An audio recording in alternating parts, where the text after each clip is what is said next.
You're watching the KGP Pregame Show, live from the KGP Studios in downtown Cambridge, Ohio. Your source for the latest local sports highlights, interviews, and information. Brought to you by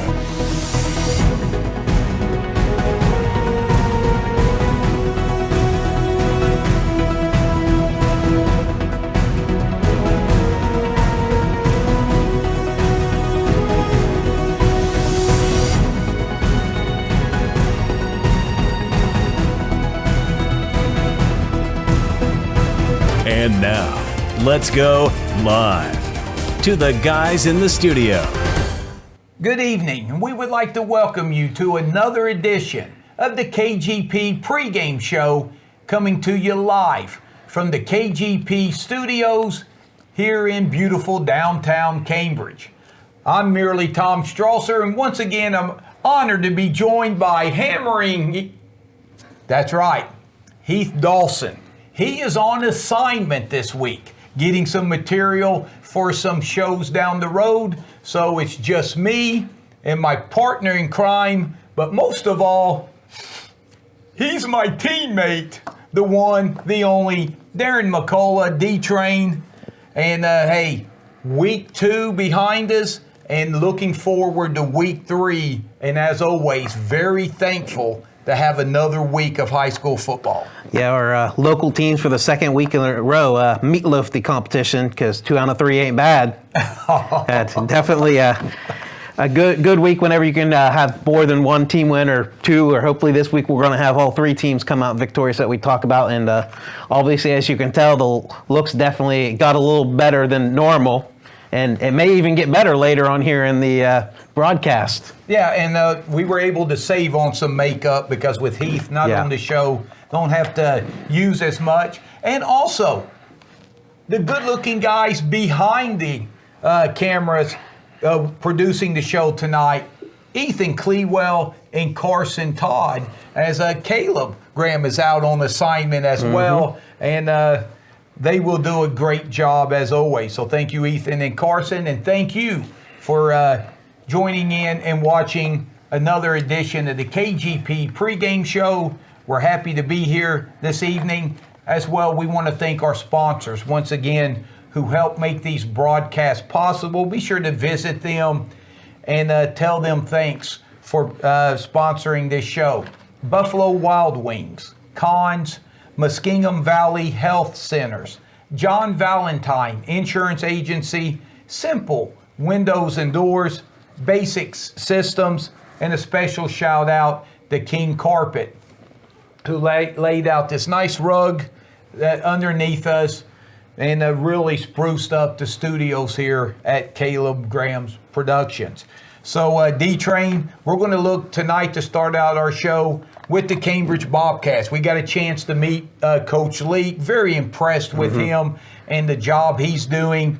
But I tell you what, let's look at the good, because there wasn't a lot of good Friday night against New Philadelphia, but they were able to get that game behind them and I think come out pretty much healthy.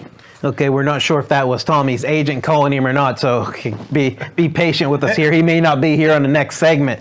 But, yeah, I mean, unfortunately, 41-10 score, and that's the only thing that matters. But looking at it, time of possession-wise, Cambridge controlled the ball, controlled the clock longer than the Quakers. It was 25 and some change to 22 and some change. Cambridge had more first downs, 12-9 than New Philly. Unfortunately, it kind of fell back to what the Indian Creek, when they played them, the big plays kind of hurt them. They gave up a couple big plays against Indian Creek that went for touchdowns.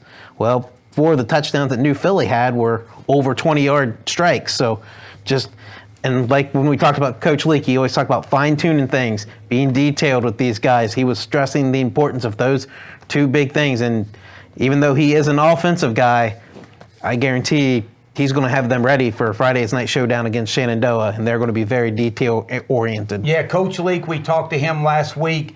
He was very excited. They were big underdogs going to take on Indian Creek the week before, got the upset win. He knew they were huge underdogs as the powerhouse New Philadelphia Quakers visited McFarland Stadium and he knew Cambridge would have to play mistake-free football, D-Train, and then maybe get some turnovers to give themselves a chance going to the fourth quarter. But it was Cambridge who would turn the ball over 4 times, and that really got some quick touchdowns on the board for New Philly, and they were able to put the game away. Yeah, whenever you lose possession of the ball, it's going to hurt. You want to end the possession with some type of points, whether it's a field goal, like they got that early field goal from 31 yards out of, I never can say his name right, Philippes, I think that's right. I never can say that name right. He had the 31-yard field goal to get him on the board.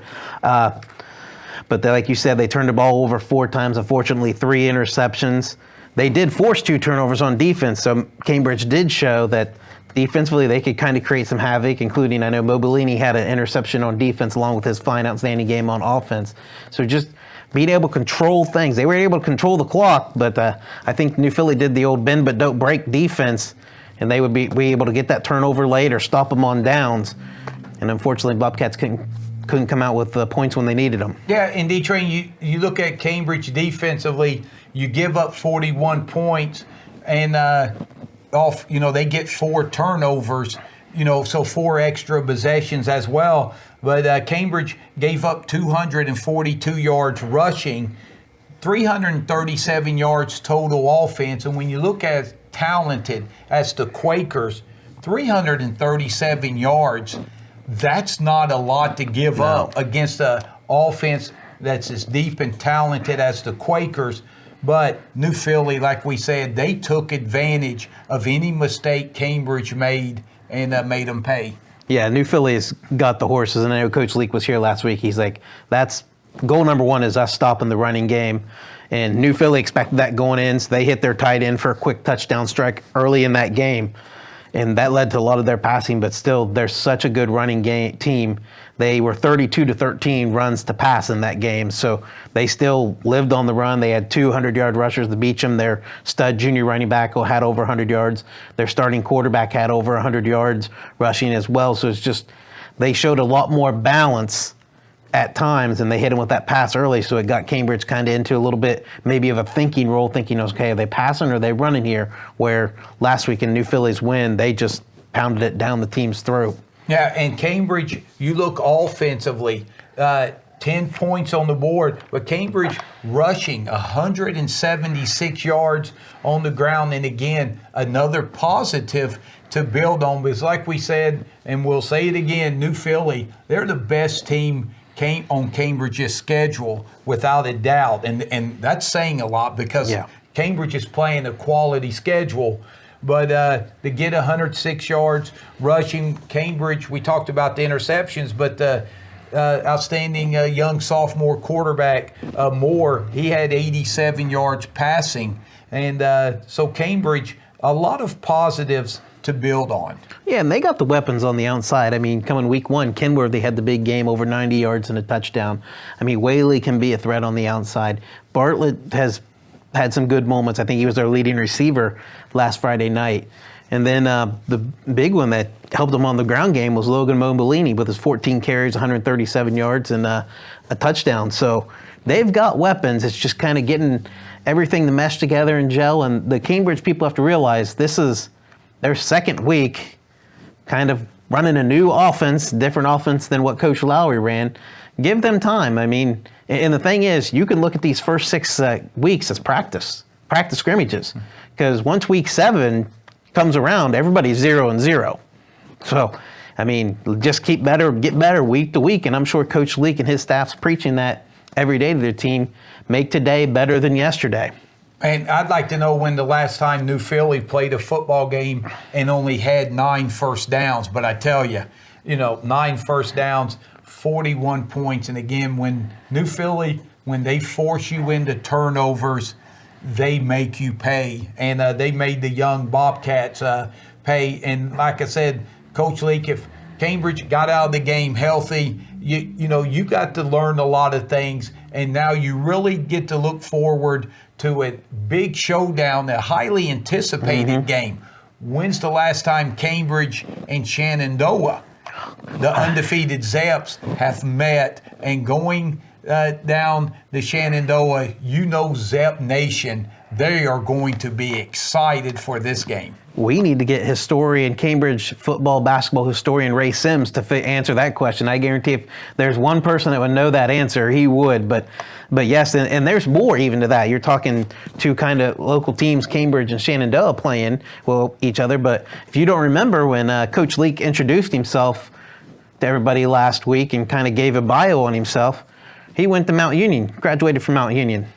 There's a certain guy that's going to be dressed in green by the name of Coach Jesse Wells, also a Mount Union grad, and they were there at the same time. So I believe they've met a time or two probably, so they've got a nice little friendship there, and it's always fun when you get to play an old teammate or a good friend of yours, and kind of, I guess if you lose, you're not too happy about it because you get that text the next day where they might be bragging a little bit over you, but I think it'll be exciting for both teams and both coaches kind of going up against each other and matching each other's wits. And let me ask you, Train, put on your coaching hat. If you're Coach Wells, could you have picked a better week to play Cambridge in week 3?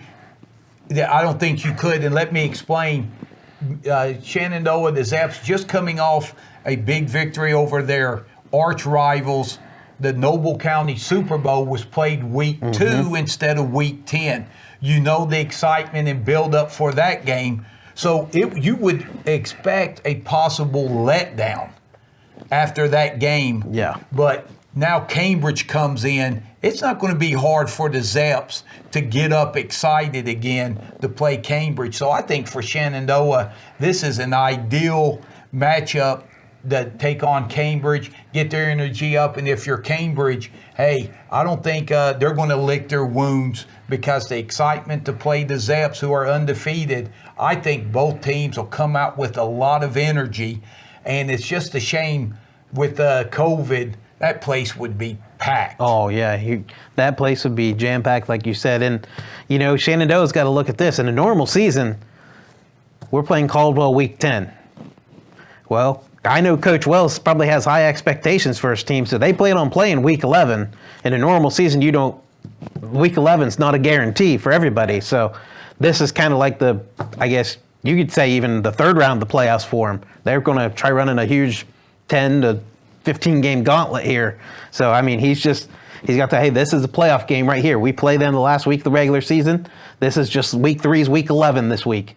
I mean, you got to be prepared for a tough competition with Cambridge. Obviously, Cambridge is a little bigger school than Shenandoah, probably has a little bit more numbers, but I guarantee Shenandoah is not going to back down. They're a quality team. They got a good quarterback and a couple good guys on the outside that are pretty dangerous weapons. So it's definitely not going to be easy for either team, that's for sure. Yeah, and let me tell you, Cambridge, when you talk about numbers, Cambridge is one of the smaller Division II schools that you'll see. So they're not far, regular, close to a Division III school. Now, football, you have more divisions, but it ought to be a lot of excitement. And you don't have a ticket, there's really no need to worry, Train. How can they still watch this game? I believe it's on the KGP network. Yes, KGP TV will be there to bring you the game Friday night from Sayersville, and it ought to be a lot of fun. Cambridge and Shenandoah get ready to do battle. And Coach Lee, Coach Wells, as you said, two Mount Union alumni. It'll be a lot of fun, and it ought to be a very entertaining football game. We'll see how Cambridge responds coming off their game with New Philly. Still a lot of things to positives from Friday night, and they'll look to build on that as they travel down to take on the Zaps. So I'll tell you what, once again, we want to thank our fine sponsors, Buffalo Wild Wings, Cons, John Valentine Insurance Agency, Simple Windows and Doors, Muskingum Valley Health Centers, Basic Systems for sponsoring our show tonight, as well as throughout the high school football season. So we're going to take a time out, and when we come back, we've got an exciting guest that'll be joining us. He's the head football coach of the undefeated Meadowbrook Colts. That's right, Coach Clendenning will be joining us here at the desk at the KGP pregame show when we come back after this timeout.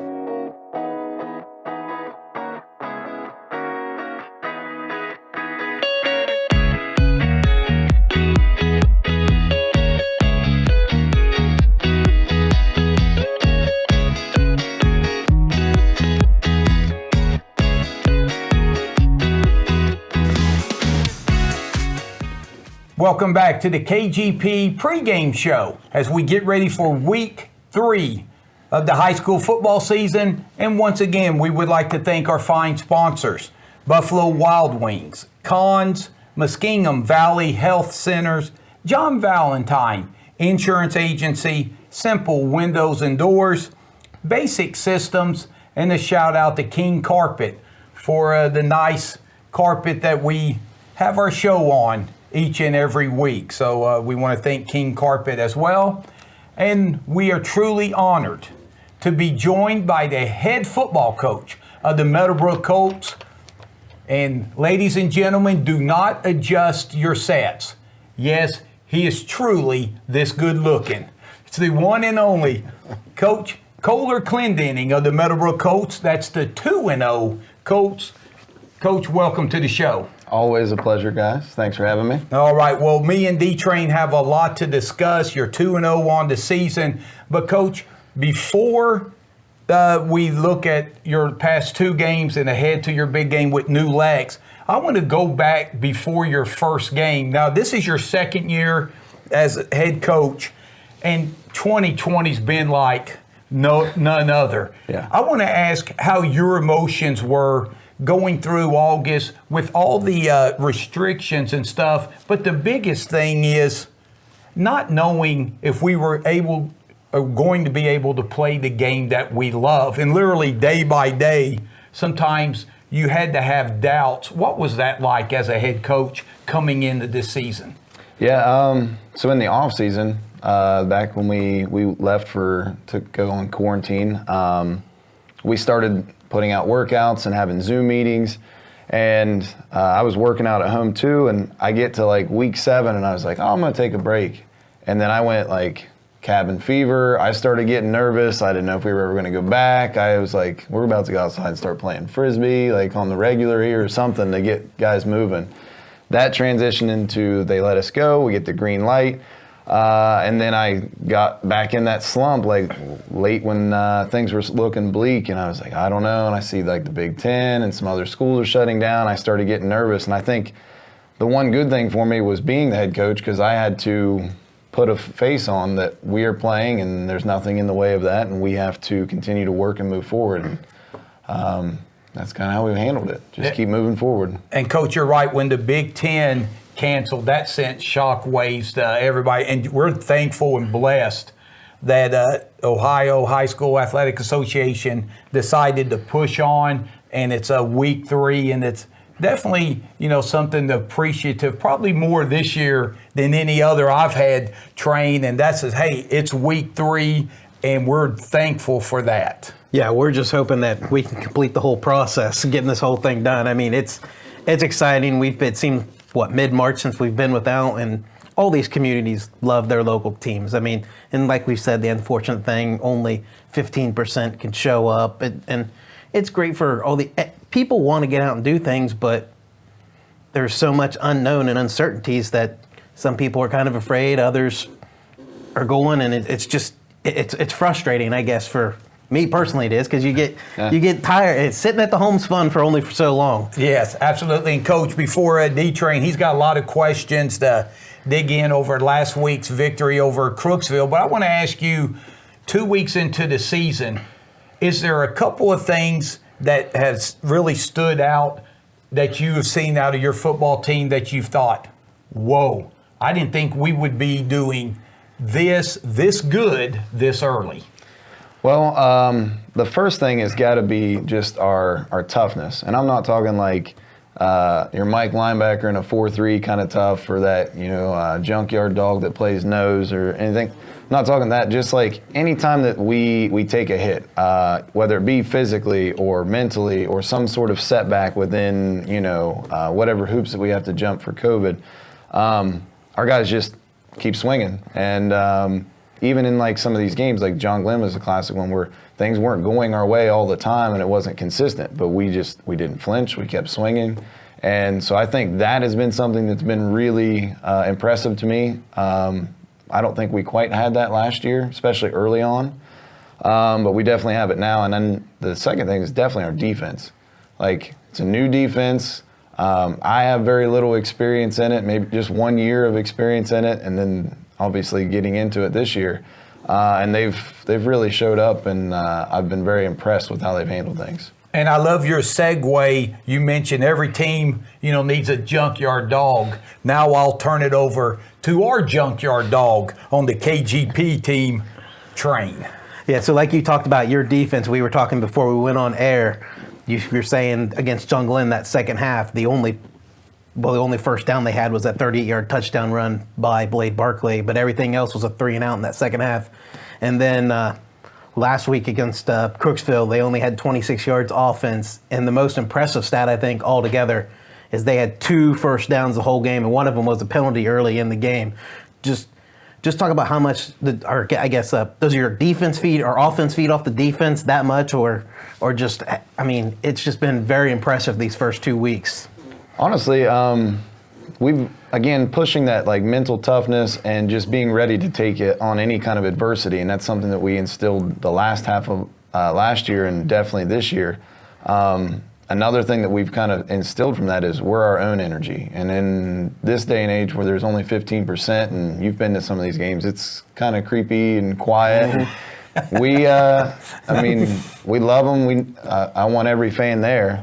But at the same time, I think we can create our own energy, and that's something that we try to hang our hat on. So I would say it's not the defense or the offense or our crazy special teams. Like, I just think we're ready to go the entire time, and they're just very consistent in that world. And, Coach, that's a good point, because with the crowd, it's easy to get caught up and start playing on emotion. But that can, go out of you after a couple of plays without the usual noise and support. Now you got to learn to play with emotion throughout, and that's a big difference. But, we'll look at the offensive side of the ball now. And the last 7 years, when you could tote out a running back named Blattner or Ferguson, wow, what a luxury. Most schools don't get a kid like that toting the rock, once every 15 years. You had them two back-to-back. Now, with them gone, you've got to kind of change things up offensively. And what have you done there? Because Swartz and Lacey, they kind of really, different styles, but they kind of mesh pretty good together. Yeah, and what we've tried to do is, first you start with Davis Singleton, our quarterback. We've really tried to invent the offense around him, really develop our RPO game. So that we truly have the run-pass option off of it, which is something I don't think we've truly had. It's more of a run or a just pass-only option.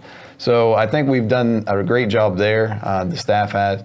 But the other thing is just getting back to why we like the up-tempo spread. Everybody gets some love. So you see we got 4 receivers putting up yards. We've got 2 running backs putting up yards. Our quarterback's putting up yards. We're bringing guys into the backfield motion and then running them the ball. So just trying to spread it out as much as possible, I think, is what we've done really well. And it's definitely made us a threat, I think. Yeah, and we got a nickname that we came up with for your backfield from Friday night. We're calling them the Law Firm, because Casey, Lacey, and Schwartz just sounds like the local law firm that you can talk to, and then we'll consider Singleton as a consultant for him. Sure. So speaking of those guys, the trio of running backs, the Law Firm, had 19 carries, 123 yards, 2 touchdowns.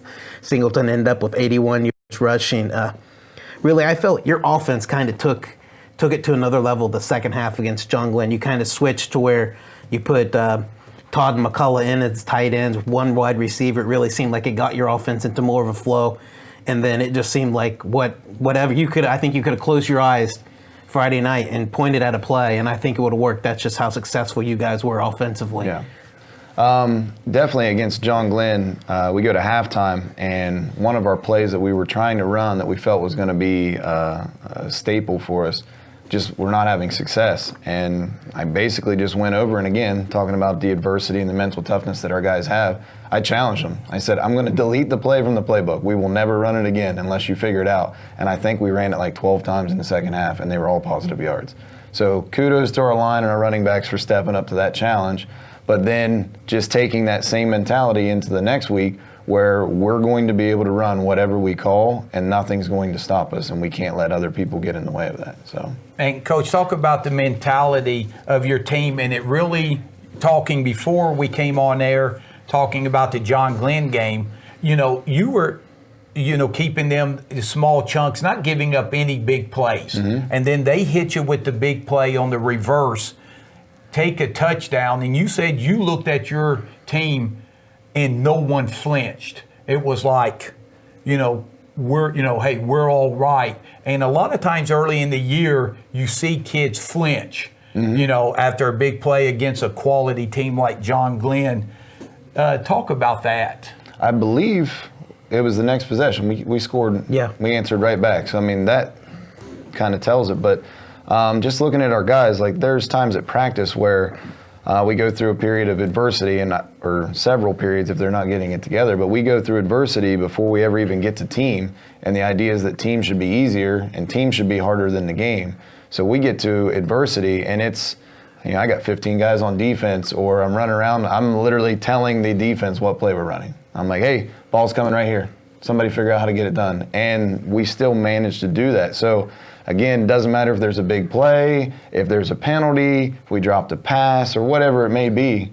I think Rhett Dyer blew a shoe on Friday night. He had to come out. We put guys in. And, I mean, we were in a defensive, I think it was they were moving the ball down the field a little bit. Put the next guy up, and we went right to it. And then he played offense, and we didn't flinch. So, Train, that's always been a dream of mine back in my athletic days, was to say I blew a shoe, because I think you've got to be pretty athletic to blow a shoe. Well, don't forget about Zion blowing his. He missed a few games because of it. But what you were talking about, Coach, reminds me of my favorite Mike Tyson quote of all time. Everybody has a plan until they get hit in the face.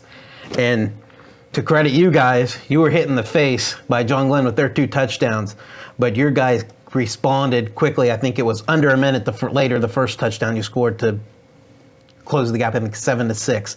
The second touchdown was under 2 minutes later. That just talk about, I guess, how you guys, like you kind of hinted on, the adversity, overcoming it, and just kind of what happened. You can't change what happened in the past, but you can in the future. Yeah. Again, a lot of that mental toughness and that adversity that we can do that on the field, but a lot of it's been controlling the external things. So there's a lot of external factors right now in this season. And every kid's different, every staff's different. There's things that come off the field and try to work their way onto the field. You're in a local area, and a lot of teams are close. We get a lot of rivalry talk going on. That has to be eliminated from the start. And I think that plays into that whatever happens, whether it's something from the outside or inside or whatever it is, we just have to keep moving forward. And like I said, John Glenn, they came out, they're a great team. They come out swinging. We took some punches. We kept rolling. And I think part of that too, like we practice it all the time with our special teams. Like you see it's kind of tricky, and we always give the ball, don't always give the ball up, but sometimes we give the ball on the 50. Mm-hmm. That's okay. We trust our defense, and the point is you can't hang your head because we didn't get an onside kick. No, we come out and produce a 3 and out. And if they want to attempt it on 4th down, that's fine. That's where we live. We're comfortable in 4th down situations. And Coach, what a luxury. You talk about your quarterback, Davis Singleton. There's not many quarterbacks that on one week can throw for 300 yards and a few touchdowns, and then the next week run for, over the century mark for 120, 140 yards or whatever, and a couple of touchdowns. And defensively, that really puts pressure on the other team. Oh, yeah. Again, truly working that RPO where there's we have our run option with our running back. We have the run option with our quarterback, which we have the luxury of having. Like you said, Davis at any time can tote the rock for 100 and some yards. But then you turn around and he can throw it. And what we have is at any time we could have 3 receivers on one side and we could run our RPO game that way. And now he has 3 options to throw to. really done the film study and the Zoom meetings and things like that to develop that. And when you got guys like Jerome Todd, Jonah McCall, Eric McCullough, Hunter Eubanks, Brady McManaway, I mean, the list keeps going. It doesn't matter. All you got to do is catch it. So it definitely makes defenses uncomfortable, I would imagine. And it doesn't hurt when those guys are about 3 or 4 yards away from the defender, so yeah, gives them a little leeway, because they've definitely, all of them, seems like they've had some separation. Yeah, well, and it's all about that film study. Like I said, Zoom meetings, and we've really repped the concepts. I mean, our guys know where to be and how to be there, and they're really, really maturing as a football players. And you finally got Eubanks a touchdown after he was your 2-point specialist there early in the game. Specialist. Yeah, I said we should have changed his number to 2 instead of 1, 'cause that's all he was getting. But hey, your good friend out at Old Washington, head coach Donnie Kearns, he still likes to say, you know, everybody likes to talk and watch the quarterback, the running back, the receivers. Mm-hmm. But he always says, if you want to know how the game is going, just watch the line of scrimmage. Talk about the offensive and defensive line and the guys who are getting it done, because that's the reason a lot of your perimeter players are having the success they are. Oh, there's no doubt. I mean, if we can't run the ball, then that limits our RPO game. And like we talked about earlier this week, is just running some scout team stuff, trying to run some RPO, and you create pressure, which stuffs the run game, and now makes your quarterback take an extra yard or two. He's now off his rhythm, and then again, in the RPO game, it's all about finding those windows. He's off rhythm, he's 2 yards deep, the wide receiver's angle's off, it just throws everything off. So controlling the line of scrimmage is a priority, and if you go in and look at some of our helmet sticker requirements, defensive line is, the line of scrimmage is not offset 3 yards 80% of the time, and they managed to do that this week. I don't think it was actually offset once. Wow. So it is a priority, and it's a thing that these guys on Monday are like, this is what we do. This is where we're going to be successful. If we win one thing, it's going to be this. I mean, you got guys like A.J. George, Rhett Dyer, Javier Maldonado, Hunter Lloyd, he's going to kill me, I said Hunter. Hayden Lloyd, not to see him at practice. But those 4 guys are all returning. Marshall Dyer is out there. He repped some there last year. We got Joel Wagon. And then you go to the defensive side, Eric McCullough's back. We got Rhett. We've got, again, Javi. We've got Hayden. We've got Rhett. I mean, the names keep coming. And I think that's a huge thing. We have depth, and we have depth off the board. So it's been a big blessing as well. Okay, so let's kind of start looking ahead, because we're running a little low on time. The New Lexington Tigers. So you're going to have a nice long hour-plus trip. Yeah. But I know from what I've seen of them and heard from in the past, they're a really athletic team. Got a quarterback that can probably going to be one of the most athletic ones you're going to face. They got weapons on the outside. Just talk what your expectations are for those guys. Well, definitely win. That's our first one. But they do have an athletic quarterback. He's not afraid to run it and gun it. And, I mean, I've watched him make some very impressive plays, throwing it literally anywhere on the field. He's got a little bit of a cannon, and he's got some legs to help him extend some plays. So definitely going to be a challenge again for our defensive line, not just handling the line of scrimmage, but they've got to run this guy down.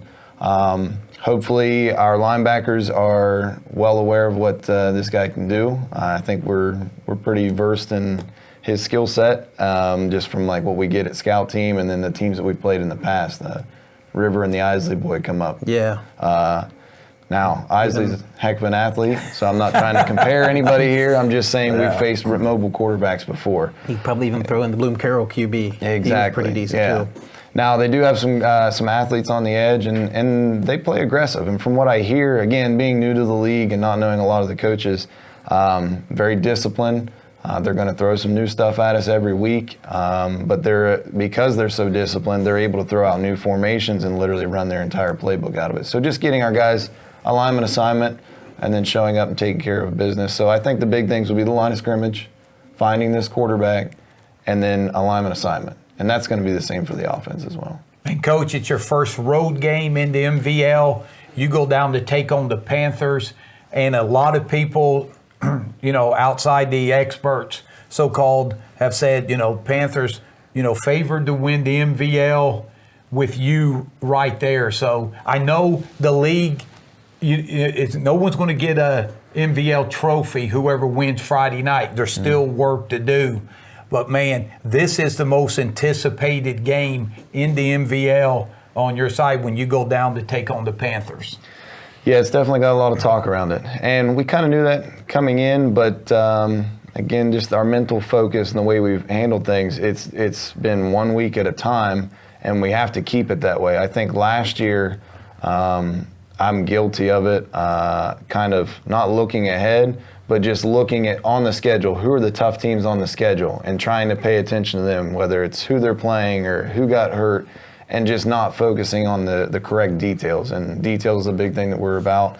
And this year it's got to be 1 week at a time. And there is a lot of talk, but again, that's an external factor that doesn't make it inside the whites. And Coach, everybody healthy going in? Oh, yeah. For week. That is great to hear. And it's going to be a week 3, and we are very appreciative of that. And Coach, we want to thank you for coming up and joining our KGP pregame show.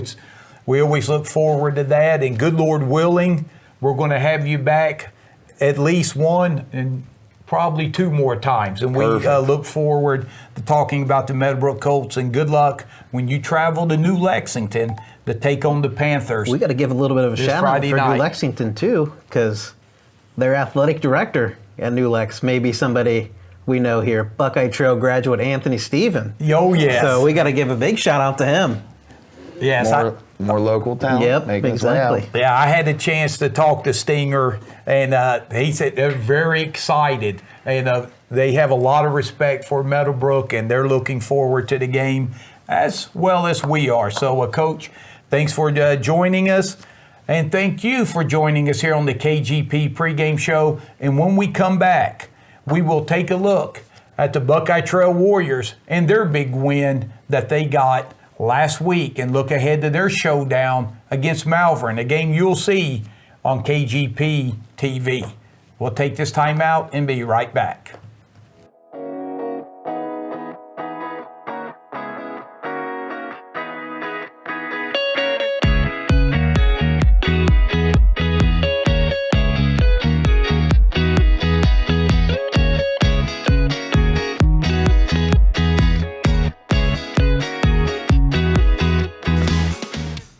Welcome back to the KGP pregame show. Tom Strasser, D-Train, Darren McCullough, Heath Dawson on assignment this week.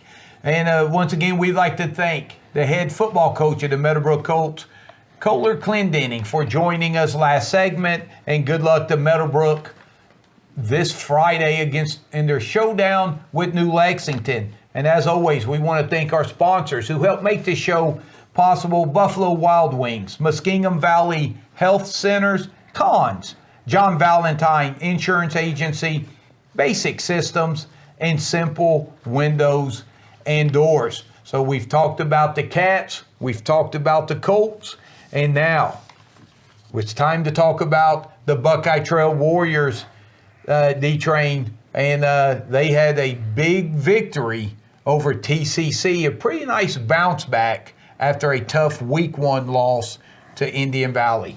Yeah, they had a perennial playoff team facing their Week 1 with Indian Valley. They got a way of licking their wounds there Saturday night against TCC with the 22-7 victory, and definitely I have in my notes here, they got back to basics. And when I'm talking back to basics, I'm talking about running the football. And just when you thought they were going to pass, they ran the ball again. Yeah, and Train, the one thing to segue off that, I had a chance to talk to Coach Kearns this morning, and I asked him what was the biggest improvement from Week 1 to Week 2, and he didn't hesitate. It was the offensive line. The play at the line of scrimmage was the big difference against Indian Valley. Trail didn't win the line of scrimmage battle. They couldn't get off the line, and against TCC, as you was breaking down game film today, you could see the offensive linemen on the running plays. They were 8 to 10 yards down the field, opening up big holes, which led for Buckeye Trail, as they had 65 carries for 289 yards. Yeah, when you can just get behind the big boys up front and they can just push the opposing unit down 6, 7, 8 yards down the field, it makes life a lot easier for any team. And that is correct. They ran the ball 65 times.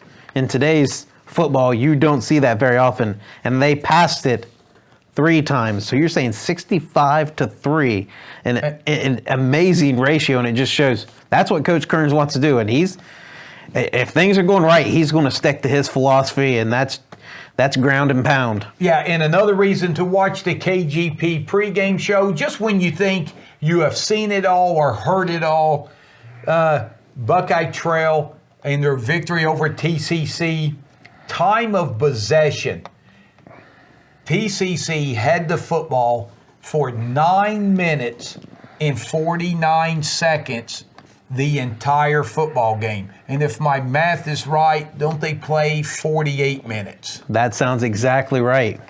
And just unbelievable to have a time of possession like that, 38 minutes, 5 seconds for Trail. I asked Coach Clendenning, who was up here during the last segment, I asked him, had he ever seen a time of possession like that? And he said no. When you look at the TCC offense, they like to throw the football. They could not convert a 3rd or 4th down for the game. TCC 0 for 6 on 3rd down, and on 4th down, they went for it 5 times. They were 0 for 5. So TCC, give them credit. They tried all 4 downs to keep possession of the football, but that's a combined 0 for 11.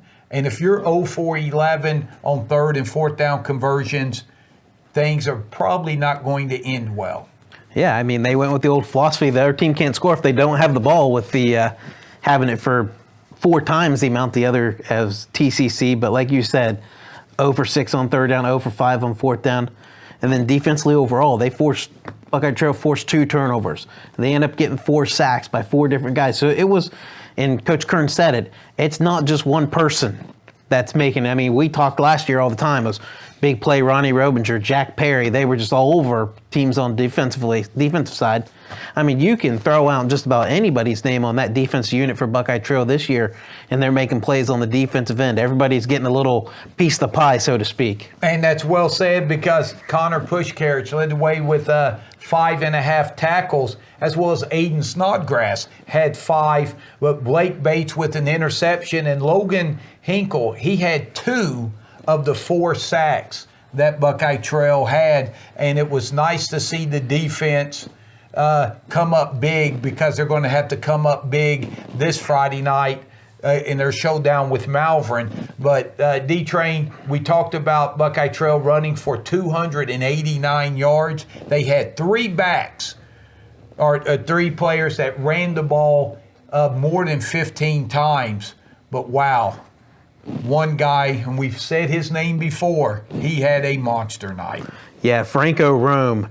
Now, if you look at him, he's not the biggest of kids. You don't expect him getting the amount of carries he got, but he's a stud. He's a workhorse. 28 carries, 181 yards, and 2 touchdowns. I'm guessing he probably took an Sunday afternoon, because, like I said, he's not exactly the biggest kid in the world, but man, when you can give a kid like him the ball 28 times, getting 6-7 yards every time, that, I mean, and D-Train, you want to talk about his 180 yards and 2 touchdowns. Trail converted 2 2-point conversions. I hate to put you on the spot. You want to guess who converted those? I'm guessing Franco Rome. Yes, he did. Just a monster game from Franco Rome. And I tell you, Connor Pushkarich, as well as Shane Smith, also led, the ground and pound attack for Buckeye Trail. And as they head in to their showdown, their home opener against the Malvern Hornets, and Train G, if you can't get a ticket, what do you do? Well, I mean, these people are in for a treat Friday night.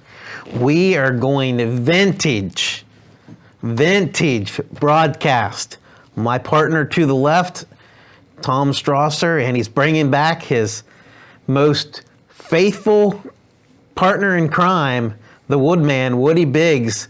I mean, I don't think you can pick a better duo than the two of you guys announcing Friday night's game versus Malvern. It kind of breaks me up to get a chance to work with the five-time sportscaster of the year, the one and only Woody Biggs. So it ought to be a lot of fun at Old Washington. And Buckeye Trail riding that momentum. They are running into a juggernaut in the Malvern Hornets, a team that's undefeated with victories over Tusky Valley as well as Strasburg. And when the Hornets, when they come in, it starts with their quarterback play, and they have one of the best ones that we'll see, whether live streaming or this season live. That's Dirk Hutchison for Malvern. Yeah, the kid's a dual threat. He's going to make plays with his arm and his leg. They've got a solid running game. They're just a real tough team, and obviously they're ready for Buckeye Trail. The rumors going around up in Malvern that they feel Buckeye Trail's the team to beat in their division in the IVC, and they want to atone for the past couple years losing a couple close contests with the Warriors. But the Warriors, I'm sure, are looking to sting them. Yeah. Pun intended. Yeah, a couple of shootouts. Trail won last year, I believe, 36-23, and then the double overtime thriller, 44-38, 2 years ago. Trail came out. And Malvern, we talked about Hutchison, their outstanding running back, Adam Mosser. But the Hornets, you talked about, they like to spread, but train out of the spread. They look to run the football, and they do that roughly about 75% of the time. Yeah, I mean, the spread is kind of the new norm, so to speak, in high school football, too. And whenever you can put four wide receivers out there, well, that leaves that box with only 5 to 6 guys, and now you got your 5 linemen blocking 5 guys, and basically your running backs kind of got to pick the right lane or find the lane to go through, and it's difficult for defenses to stop it. Yeah, and I talked to Coach Kearns this morning. I asked him about Malvern, and he said, Strasser, he said, hey, they're well coached, and they have an outstanding program, and Trail's going to have to play their best game of the young season Friday night if they want to knock off Malvern. It ought to be a lot of fun. Yeah, I mean, I said it last year, the IVC is one of the best football conferences. It's conference. Basketball's great and baseball's great too. But you're talking about the Malverns are always real good.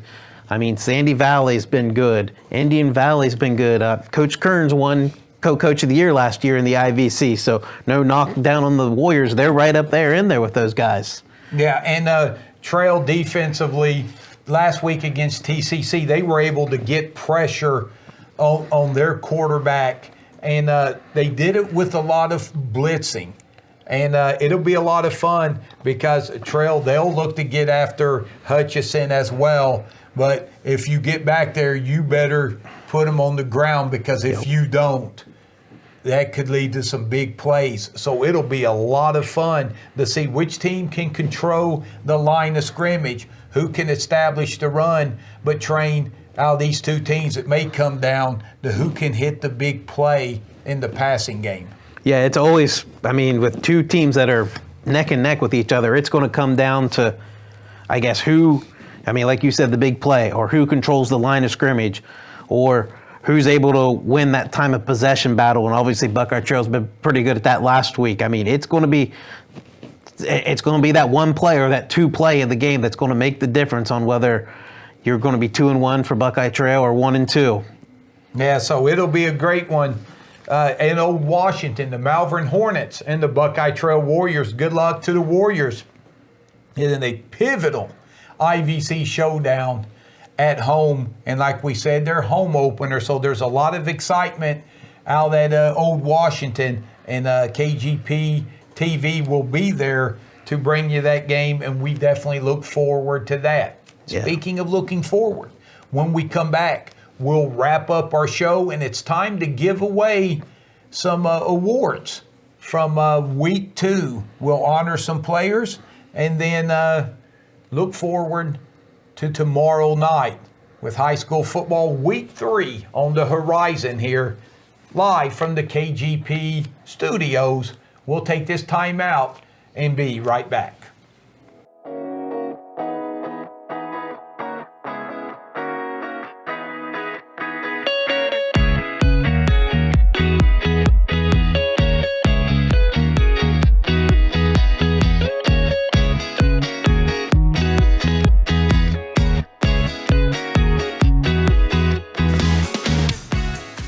Welcome back to the KGP studios here in Cambridge.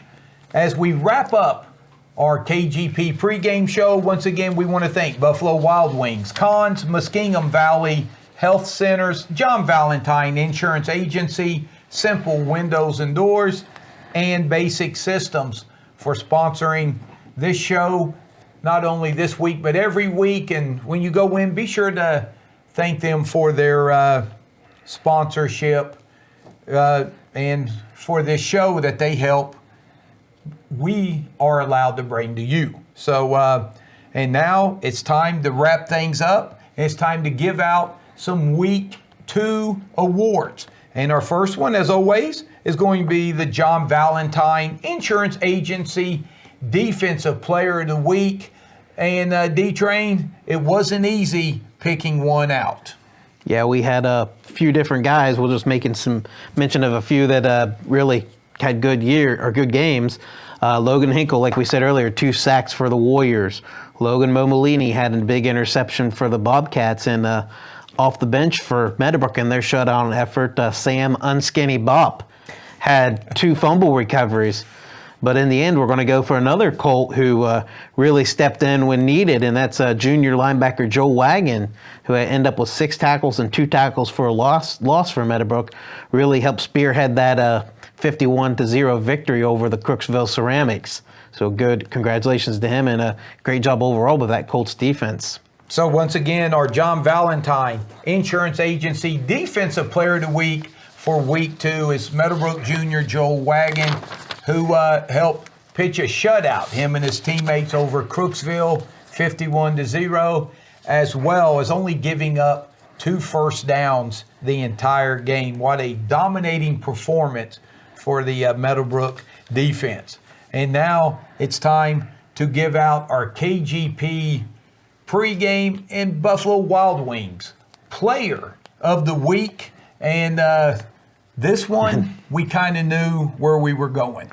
Yeah, there was good competition here. I mean, Jerome Todd again had a great game, over 100 yards receiving and a touchdown.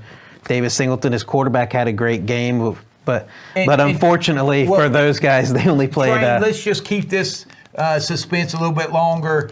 Jerome Todd, his big game, but he also set a school record. Yes. We want to mention that. The 96-yard touchdown pass from Singleton to Todd set a Meadowbrook school record, so as a receiving and passing touchdown. So congratulations to the 2 of them setting that record.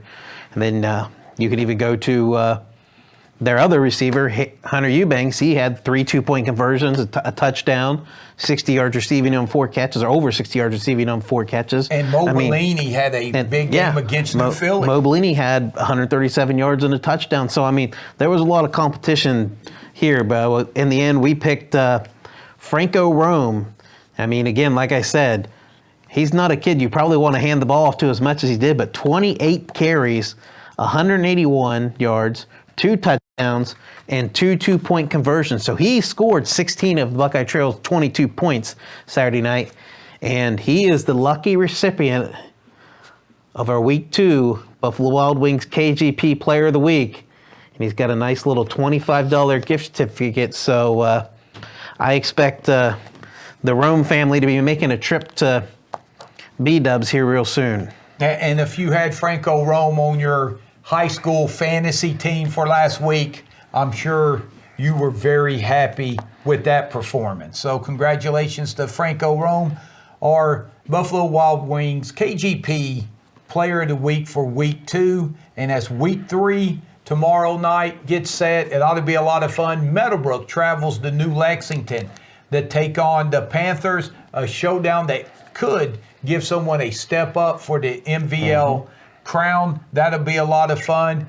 Cambridge travels to Sayersville to take on the Shenandoah Zeps. That will be a lot of fun. The Zeps undefeated with Coach Jesse Wells, and Cambridge looks to bounce back after their loss to New Philly. And then now that Old Washington. It's the home opener for the Buckeye Trail Warriors as they welcome one of their big rivals, the Malvern Hornets, in what ought to be a great game. So, for Carson Todd and Ethan Clewell running the show and producing this broadcast behind the scenes, we want to thank them.